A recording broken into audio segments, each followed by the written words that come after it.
Thank you for interrupting your lunchtime conversations. I'm glad you had a chance to meet and greet with all those around. But the time has come now where it is my privilege to introduce our guest speaker, Commodore Greg York, AM CSC, RAN, who's the Senior Naval Officer Victoria. The table pamphlets give you quite a good summary of his career. I'm at risk of repeating too much of it perhaps, but he joined the Navy in 1974, and I remember as a junior officer on the staff there at the time, seeing him march in, not very well I thought, but since then he's had a very distinguished 50-year career. He looks too young to have a 50-year career, including sea postings in patrol boats, a minesweeper, fleet tanker, frigates and destroyers.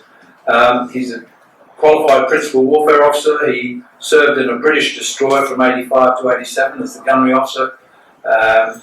And he's had two commands, which I'm sure were the delight of his naval career. Firstly, as HMAS Gladstone, a 3-man class patrol boat, and then he was the commissioning officer of HMAS Arunta, which was built here in Melbourne from 1998 until 2000.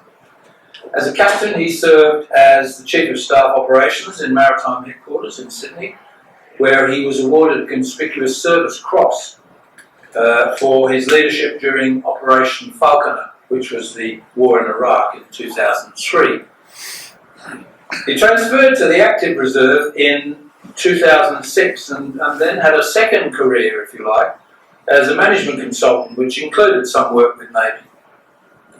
But in June 2016, he was promoted to Commodore and enticed with what, I'm not sure, into a full-time position within Navy headquarters as Director General and Project Director of something called Plan Actrux, which was a Navy workforce continuous improvement project.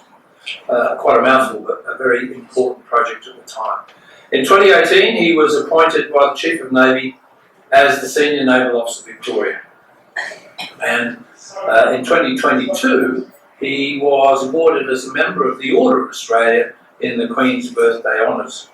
He has a Master of Business Administration in Project Management and a Master of Arts in Strategic Studies, and carries the added weight of being the Chair of the Victorian Veterans Council. He calls Melbourne home, is married to his lovely wife Pam, and they have 3 adult children and 3 grandchildren, beautiful granddaughters. I'm sure that in preparing this presentation, Commodore York was initially unaware of the timing of the announcement of the Albanese government's independent analysis into Navy's surface combatant fleet, which we've seen and talked about in the media in recent weeks, colloquially known as the Surface Fleet Review. And that's heralded a once-in-a-generation transformation of the Royal Australian Navy's surface combatant fleet.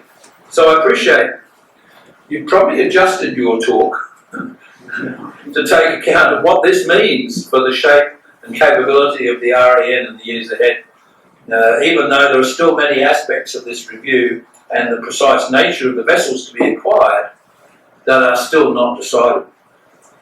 I also appreciate that many of the questions that have arisen from informed, and dare I say less informed, commentators will have political dimensions that can best be answered at that level. We've not invited a media presence here today, though this presentation is being recorded for later access via the Navy Victoria Network website. So, with that caution, it's not meant as a caution, but I would encourage you to, I would remind you that we are recording, and so any questions you might have, please be aware of that. Please give Commodore York a rousing welcome to the lecture. For that wonderful introduction, and sorry to bore everyone with my career once again. Didn't need to do that. You all know who I am. So anyway, it's my great honour to be here to represent the Chief of Navy today, who unfortunately couldn't make it, so he detailed me off. So I also wish to acknowledge the traditional owners and custodians of the land on which we meet today, the peoples of the Kulin Nation, and pay my respects to their elders, past and present, and I recognise the continuing connection to the traditional lands and waters and our obligation to preserve them for the benefit of all Australians. I would also like to recognise those defence personnel who are currently deployed on operations and exercises around the world, particularly all those Navy people in their many ships deployed away from their home ports. So today, as the brochure says, I wish to discuss Australia's strategic position in the world, the importance of the Indo-Pacific, and the Royal Australian Navy in that position. After many years of relative peace, Australians may feel quite secure here in our island nation, surrounded by water and distant from disturbances in other parts of the world. But are we really? I think it is a valuable reminder to consider how Australia was threatened in the early 1940s as a start to this presentation. So this slide depicts 1942, when much of the archipelagic states from the Philippines to the Solomon Islands were occupied by enemy forces. The clear objective was to seize those territories and to transform them into major military, fleet and air bases from which armies, ships and aircraft could command the Pacific lands, waters and skies. One can only assume what the subsequent intent may have been as it relates to Australia. Thankfully that never happened. So returning to today, our national well-being, like all countries, is derived from sustained economic prosperity and the peaceful coexistence with our neighbours and other nations. As we all know, Australia is an island trading nation sitting at the centre of the Indo-Pacific region, surrounded by three key oceans. We are connected to the global trading system through an extensive array of international maritime trade routes, and our very economic well-being is almost exclusively enabled by the sea and by the seabed. We are entirely dependent on a peaceful, stable maritime environment to convey the instruments of our economic well-being, a $2.3 trillion economy.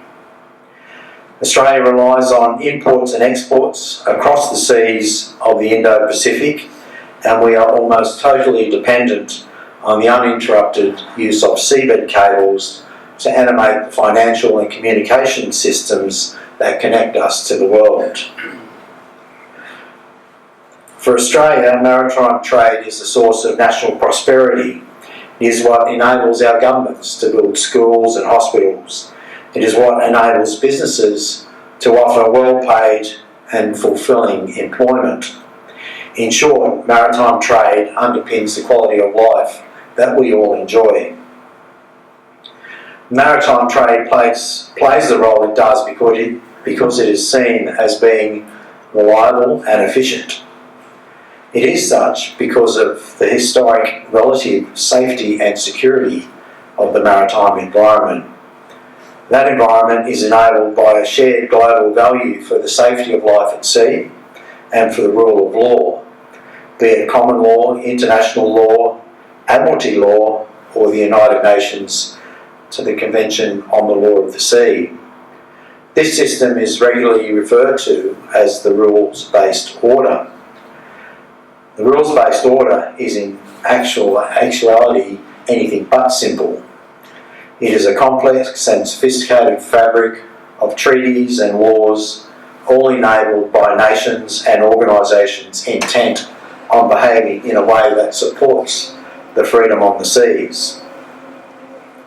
This goodwill and good order at sea is also important for the security of our communications.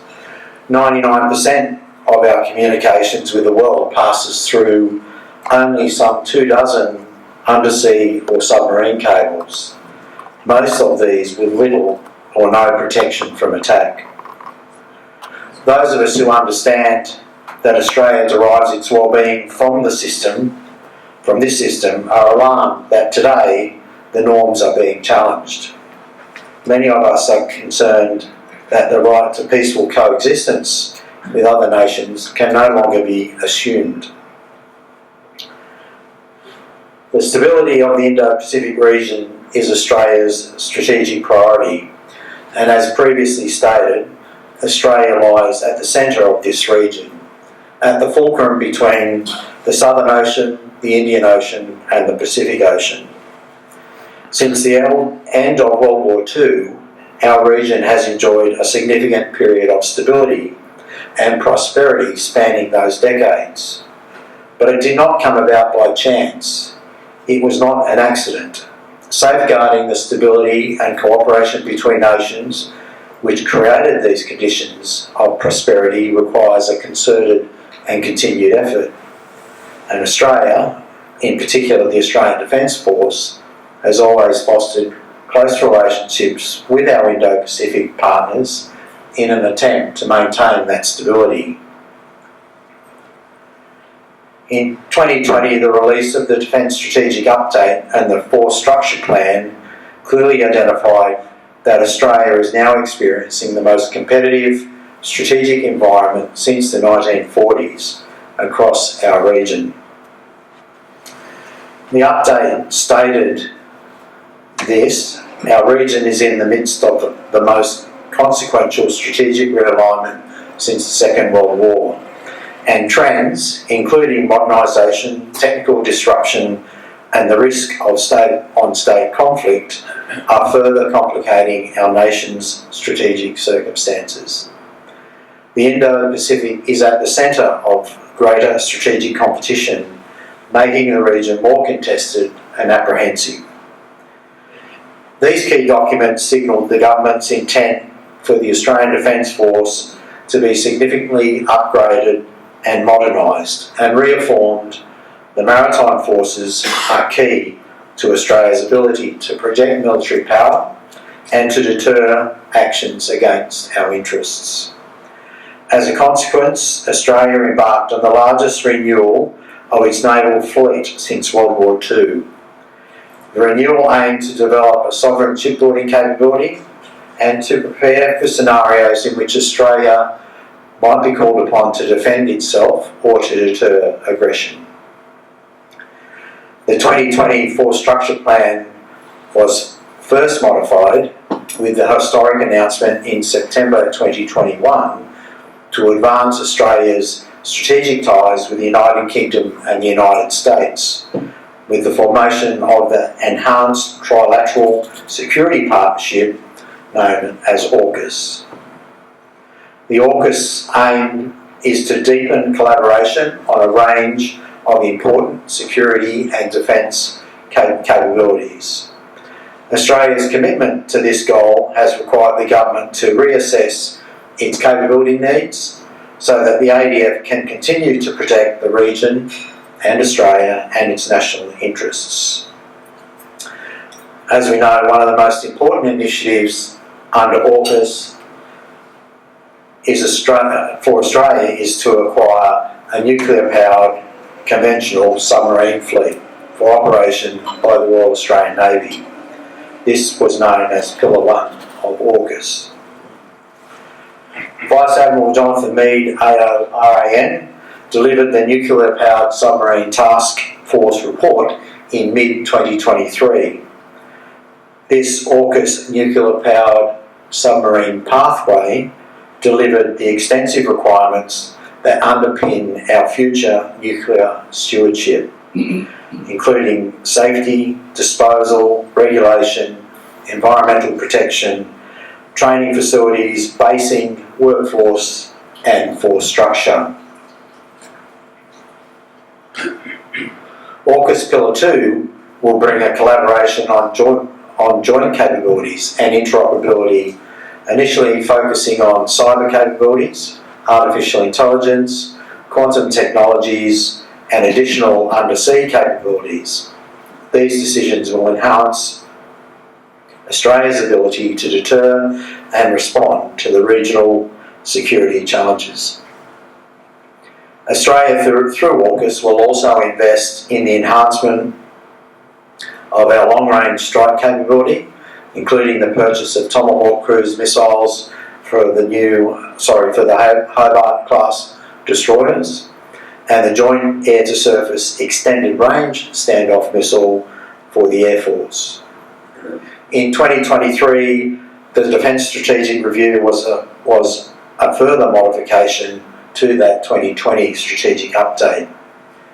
Following government's consideration of that review, a further independent analysis of the Australian surface fleet was undertaken, and as Andrew mentioned, that was released last week and was called the Enhanced Lethality Surface Combatant Fleet Plan, a mouthful. The intent of this plan is stated as being Australia's Navy must be optimised for operating in Australia's immediate region and for the security of our sea lines of communication and maritime trade. Despite the latest changes in the type and mix of platforms, the renewal of the naval fleet remains significant and will be the largest investment in naval capability since World War II. The renewal aims to develop sovereign shipbuilding capability and to prepare our fleet for scenarios in which Australia must defend itself or deter aggression. The Enhanced Lethality Surface Combatant Fleet is designed as a balanced fleet, striving to maintain the leading edge capability to defend the global maritime environment. In addition to the new capabilities, Australia is deepening its economic, diplomatic and security ties with our partners in the Indo-Pacific. A high priority is placed on building those important partnerships and working towards greater interoperability across our region. Our commitment to cooperating with our partners is matched by a steadily growing maritime force that will be able to work alongside navies across the Indo-Pacific and the globe when called upon to do so.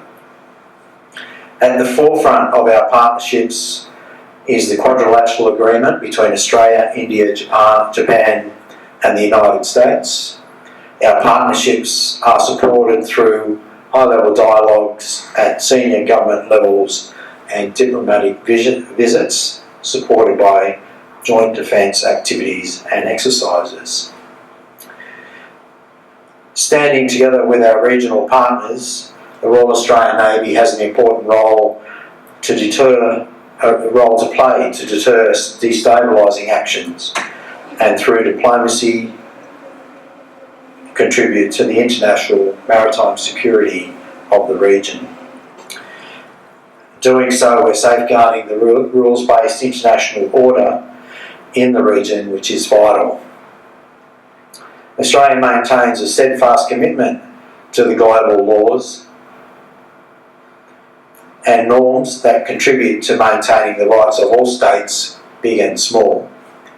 In the maritime domain, these include both international legal regimes and shared understandings between nations built by forums such as ASEAN, the Asia-Pacific Economic Cooperation, and the Pacific Island Forum, plus the respectful maritime practices and agreements like the Code of Unplanned Encounters at Sea.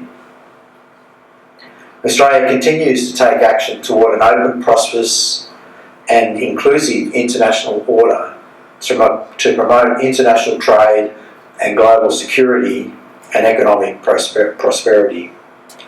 We promote the shared understanding between maritime nations to ensure ongoing access to the world's oceans and working together with our partners to support effective deterrence of aggression in any form.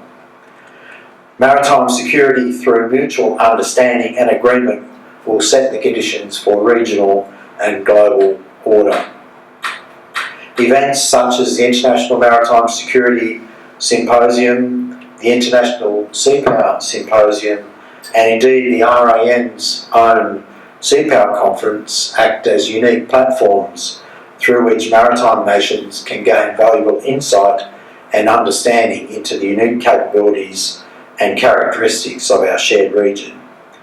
These international stage settings promote understanding between nations, information sharing, and provide opportunities for mutual benefit.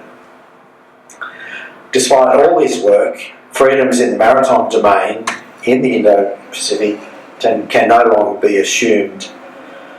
Sovereign ships and aircraft operating in international waters and airspaces are being followed and harassed in contravention of established norms. Competing claims of sovereignty over maritime features, including some with no legal basis for a sovereign claim, have been decided and enforced unilaterally. This slide shows the Chinese declared territorial area against the normal 200 nautical mile economic exclusion zones of neighbouring countries and the disputed islands in the in the South China Sea. The Russian invasion of Ukraine and the conflict in the Middle East has also increased tensions and raised concerns across the globe.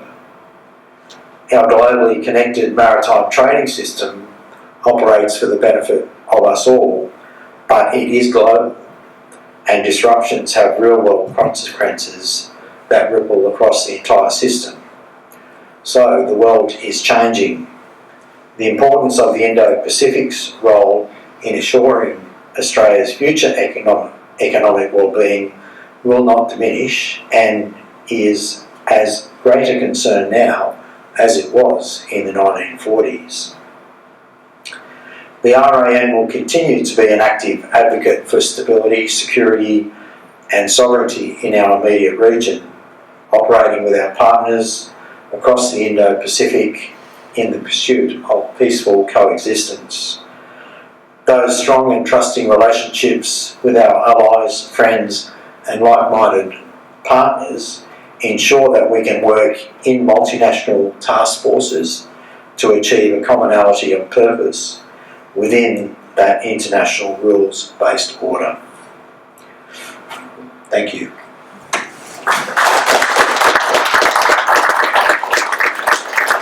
Now, I'm sure no one has any questions, David? Thanks, Greg. I haven't had a chance to have a close look at the latest amendment to our strategic plan, but I did notice on your slide there that part of the major surface combatant fleet included 6 large, optionally approved general purpose vessels. I think general purpose, I can't remember the exact term. Has this ever been thought of before, or is this something that's come out of the blue? And what are they actually talking about? Are they replacements for patrol boats, or are they? Well, I just wanted to know what they are.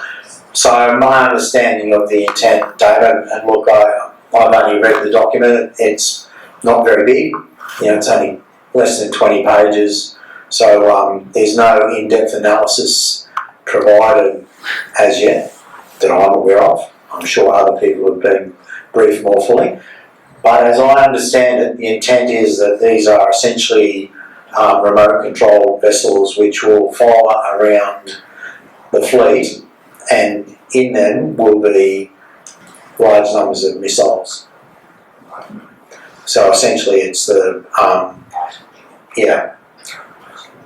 Now, from what I've read, they are also capable of being manned, which seems to be, to me, sounds like a huge cost to go to, that it'd be both able to be manned and able to be unmanned.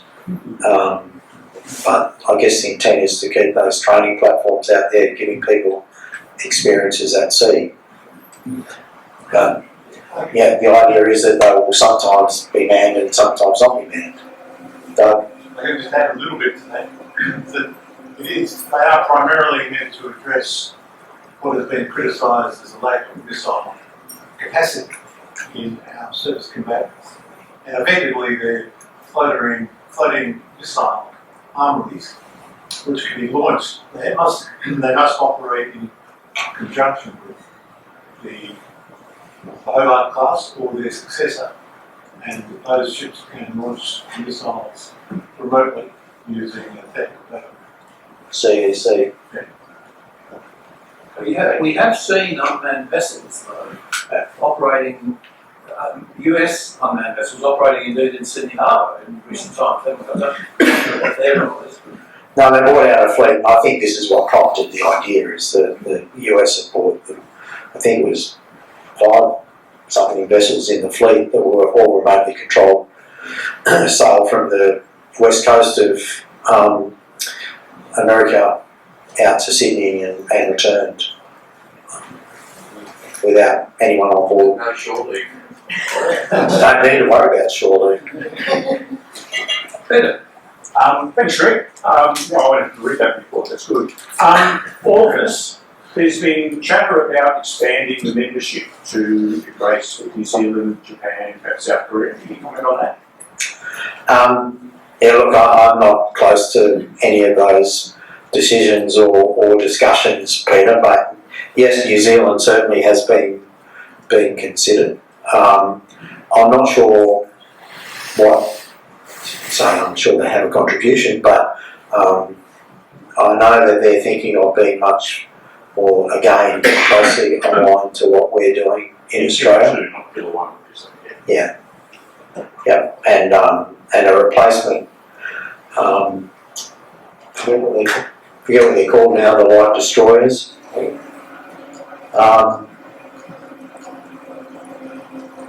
General purpose frigates. That's being looked at as being another joint project with the Kiwis as well, so, potentially.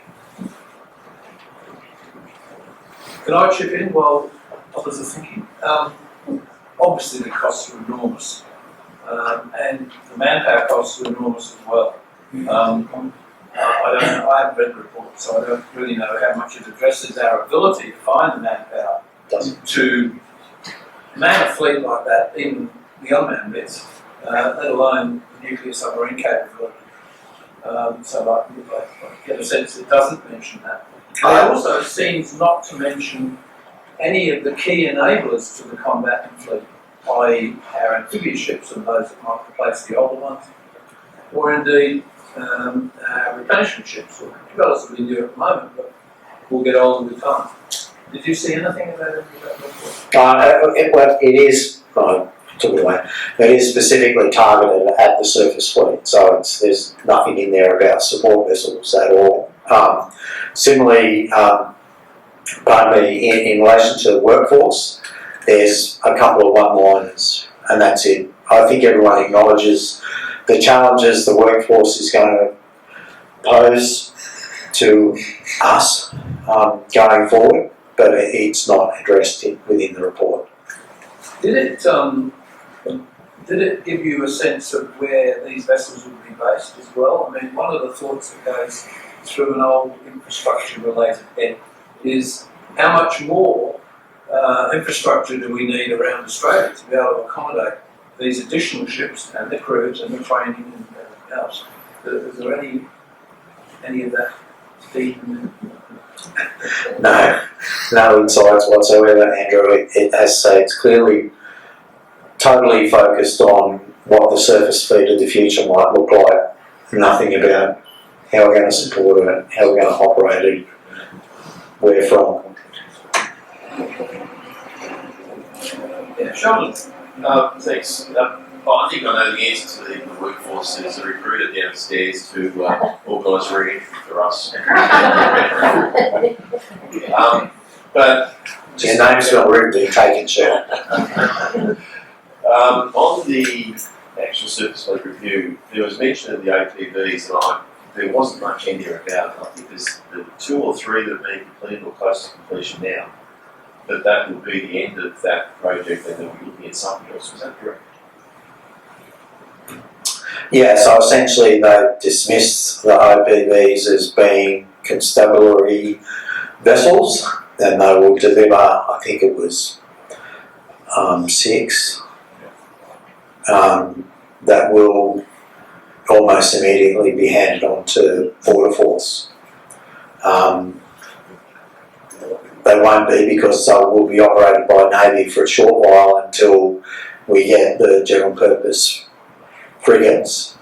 Then they'll be handed on. So yeah. And will we have something similar to the A class and maintain our own patrol boat capability in the current shape of form? Yeah, didn't address patrol boats as such, other than the OPVs and a constabulary force, which will join with the border force. I mean, I guess it was silent whether that transfer would happen or whether they'd just be operated together. So it might be a mixed crew type arrangement, not dissimilar to what we do now with the Cape class, where some are manned by Navy and some are manned by Border Force. Yeah. Others? Oh, yes, Jane. Greg, that was fascinating, but I was interested Speak in the up as much as possible. Sorry, I was interested in the diagram you had of the major cables. This morning I was reading on my Apple News that there was a whole article about that and how vulnerable we are. Interestingly, when you were talking about it, I tried to, it's gone. It's like, so I don't know, I thought I'd mention that. Can you suggest why? I just no doubt it's a sensitive issue, but I mean, Yes, I was thinking that. we all know where they are. I mean, they're on every. You do, but the average population is Yeah, but they're on every map, because they don't want people to anchor on them and things, so they're easily identifiable on a chart, on a naval chart, a maritime chart. But yeah, but they're definitely vulnerable and you only have to look back was it last year when the oil line was blown up, off Norway or wherever it was. Yes, and they used Tonga with the volcanic eruption as the example, and how they were just, we're very vulnerable. Yeah, and as I said, there's only 24 of them that connects Australia to the world. Relatively mundane. The definition of Indo-Pacific. So I looked at your chart. I've seen others which all go all the way West Coast US to East Coast Africa. So is that the official definition? No, that's mine. That's a diagram that I pulled from somewhere. It's I don't know. Arguably, it includes all of the Indian Ocean and all of the Pacific Ocean, but.